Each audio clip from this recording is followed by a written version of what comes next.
Hey everyone, and welcome back. Back for another deep dive into A Course in Miracles. Absolutely, diving right back in. Now, I hope you guys are ready for today because, we left off yesterday with Lesson 7.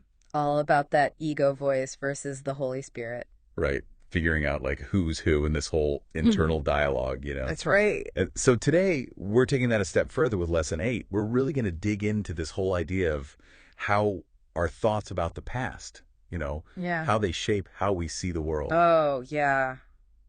This one is powerful.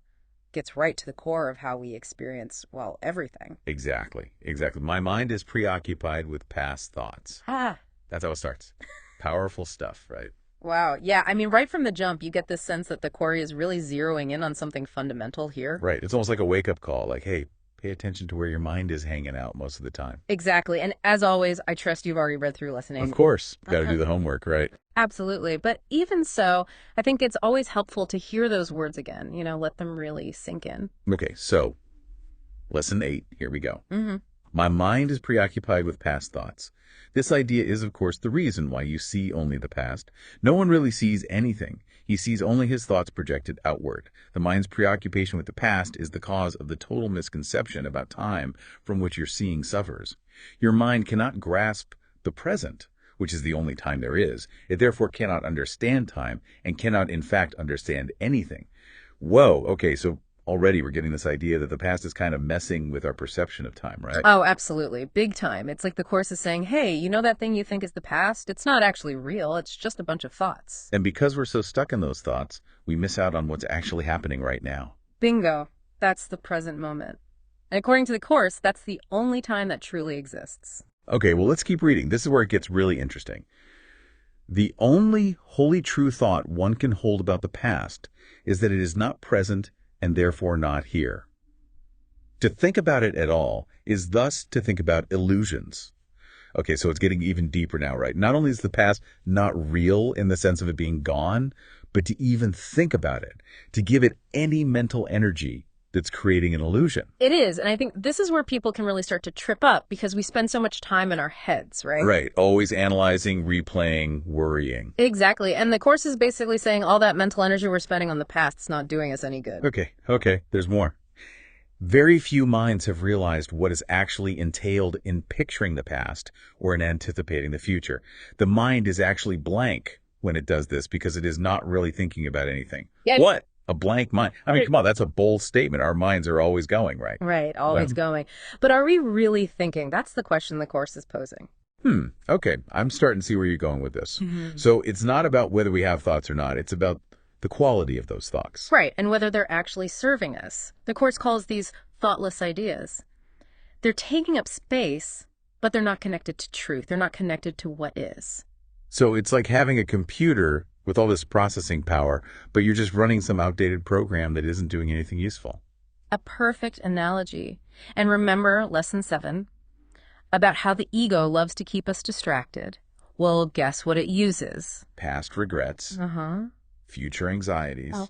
All those thoughtless ideas designed to keep us from being present, from hearing the Holy Spirit's guidance. Oh, wow. Yeah, okay, that's starting to click for me. Good, because once you see that, that's when you can start to use the exercises in this lesson. Right, the exercises.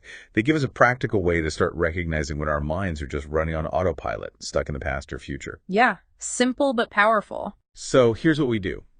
Close your eyes. Take a minute or so to just observe your thoughts.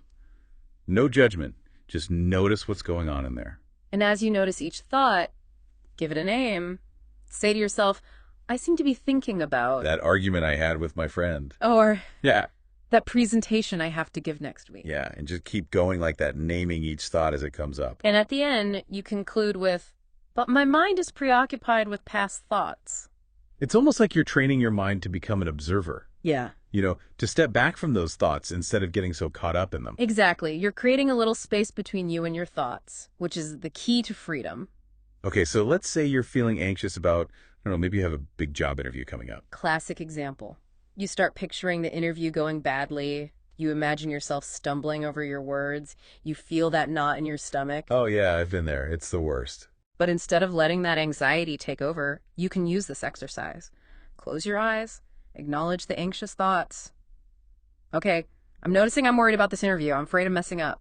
And just by naming those thoughts, just by bringing awareness to them, you start to take away their power. That's it. You're no longer blindly reacting to those thoughts. You're choosing to observe them, to detach from them. Wow, it really is that simple. It is. And from that place of detachment, you can start to choose a different response. You can choose to focus on your preparation, on your skills, on your confidence. And you can remind yourself that the interview hasn't even happened yet, so all that worry is just wasted energy. Exactly. And that's the beauty of this lesson. It's not about denying our thoughts or emotions, but rather learning to observe them with a sense of awareness and detachment. Right. We can't always control what thoughts come up, but we can control how we respond to them. You know, it's like we talked about before. This isn't just something you do during those few minutes of exercise. This is about bringing that awareness into your everyday life. That's where the real transformation happens. Notice how often your mind is caught up in the past, in regrets, in old hurts, or in worries about the future. And gently guide it back to the present moment. To what's happening right here, right now. It might feel challenging at first, but the more you practice, the easier it gets. It's like building a muscle. The more you use it, the stronger it becomes. And ultimately, that's what this journey with the Course in Miracles is all about. It's about waking up from the dream of the past and the future. And stepping into the reality of the present moment. It's where peace is found. So, as we wrap up this deep dive into Lesson 8, remember, the past is not real. It's just a collection of thoughts. And the future, well, it hasn't happened yet. So let's choose to be here, now, in this moment. Because it's the only moment we truly have. Now, as you go about your day, really consider this. If the past isn't real, how much power are you giving it over your present experience? Let that question sink in. And until tomorrow, keep diving deep. See you then. Bye, everyone. Bye. I woke up to a miracle today.